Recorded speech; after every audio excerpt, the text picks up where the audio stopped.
কেমন যাচ্ছে আপনাদের ঈদ নিজে নিজেই অনুমান করতে পারবেন। অডেল টাকা থাকলে না, সেটা নয়। ঈদটা ভালো না কাটার কয়েকটা কারণ বলি, সময় পেলে মিলিয়ে নেবেন।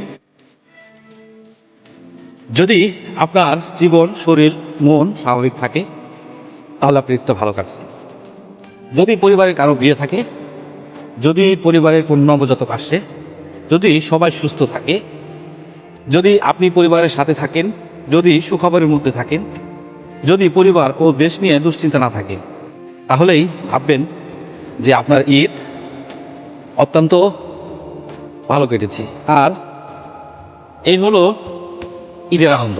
এবার মিলিয়ে নেন ঈদের আনন্দ কেন নষ্ট হয়।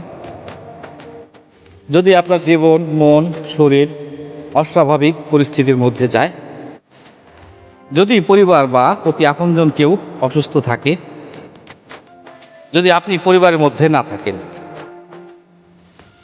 যদি আপনি দুঃসংবাদের মধ্যে থাকেন, যদি পরিবার, সমাজ ও দেশ নিয়ে দুশ্চিন্তায় থাকেন, যদি আর্থিক টানাপোড়েন থাকে, এবার বলুন আপনি কোন পরিস্থিতিতে আছেন, আপনার ঈদটাই বা কেমন কাটছে।